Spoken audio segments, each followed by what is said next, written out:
सलाम और आदाब। मेरा नाम रुबीना खातून है। मैं अख्ता पूर्वी पंचायत वार्ड नंबर 10 प्रखंड सुप्पी जिला सीतामढ़ी की रहने वाली हूँ।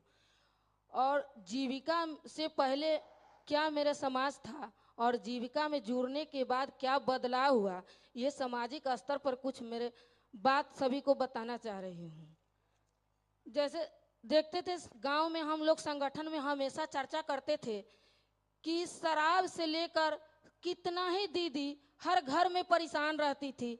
जब ही उसके पति पी कर आते थे तो अपनी पत्नी को बहुत मारते थे। और हर सामाजिक मुद्दा पर हम लोग अपने संगठन में प्रचार करते थे और बोलते थे, फिर भी हम लोग का कोई सुनने वाला नहीं था। जब बिहार सरकार के द्वारा नशा मुक्त अभियान चलाया गया, इसके लेकर हम लोग में बहुत सा उमंग और जोश के साथ है कि चलो अब तो हमारे साथ बिहार सरकार है और अब हम लोग कुछ भी कर सकते हैं। तो अब हम लोग को बहुत हिम्मत हुआ, अगर घर घर जा करके दारू के लेकर खूब रैलियां निकाली, शराब मुक्ति पर बातें अपने चर्चा चलाई और इसके लेकर के बहुत सुधार हुआ। सुधार में देखा गया कि हमारे गांव में अब दारू बहुत लोग कम पीने लगे। जब कम पीने लगे तो फिर भी हम लोग को लगा कि दारू तो बंद ही हो गया, कहीं मिलता नहीं है, फिर कहाँ से लोग पी रहे हैं। तो पता चला कि नेपाल के द्वारे नदी के किनारे मछली के बहाने से लोग खरीद के लेके आते हैं। तो हम सारे संगठन जीविका दीदी सोचे कि क्यों ना अब हम लोग नदी के किनारे चला जाए और नदी के किनारे जा करके छिप के देखते हैं। तो सभी दीदी हम लोग छिप कर देखते हैं तो देखते क्या है कि वो लोग तो नदी के किनारे मछली के बहाने वो लेके आते हैं, ऊख में घुस जाते हैं और कारा के झूर में रख देते हैं, कहीं कहीं पाउच को छीट देते थे। और पीने वाले लोग आते थे और डेंगी पर जा करके उनसे बात करते थे और एक एक कर करके उसमें घुस जाते थे। तो हम लोग अब सोचे कि अब हम लोग को चुप बैठना नहीं है और अब कानून का सहारा लेना ही पड़ेगा।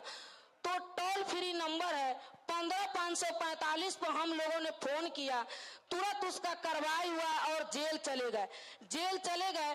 फिर भी भाई अब तो वो जेल चलेगा, अब कहां से लोग दारू पी रहे हैं, फिर भी हल्ला हो ही रहा है। तो हम लोग उतना पर चुप नहीं बैठे और न पीने वाले चुप बैठे। तो हम लोग को पता चला कि एक विकलांग जो है वो घर में ही दारू बनाते हैं। तो हम सारी दीदी अब संगठन की सोचे कि क्यों ना उसके घर चला जाए।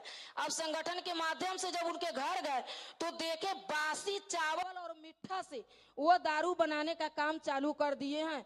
तो घर में से वो दारू का बर्तन, मिट्टी का हांडी था और क्या कहते हैं चूल्हा था, सभी को हम लोगों ने तोड़े और तोड़ करके फिर उसी समय सतत जीविकोपार्जन से सर्वे चल रहा था और सतत जीविकोपार्जन के तहत उस चुनाव कर दिए और चुनाव कर करके उसको गरीब में लिया और उनको किराना दुकान दिया गया। किराना दुकान से आज वो लोग अपने से चॉइस की कि हम किराना दुकान लेंगे और उनका किराना का दुकान चल रहा है।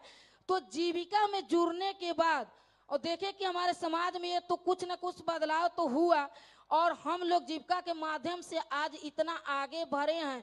वो जीविका का ही देन है कि आगे बढ़े और बिहार सरकारें हमारे साथ हैं जो हम लोग को इतना हिम्मत है। इसीलिए कहते हैं कि जब तक हम जिंदा रहेंगे ये काम आगे मेरा संघर्ष और मेरी दीदी का संघर्ष चलता ही रहेगा। हम अकेली दीदी नहीं है, एक नहीं दो नहीं, हम हजारों दीदी हैं और इस काम को आगे बढ़ाने के लिए और नीतीश भैया को कदम से कदम मिलाकर चलेंगे, आगे बढ़ता ही रहेंगे। और इस महिला एकता न्यारी है, नशे धंधेबाज प्रभारी है।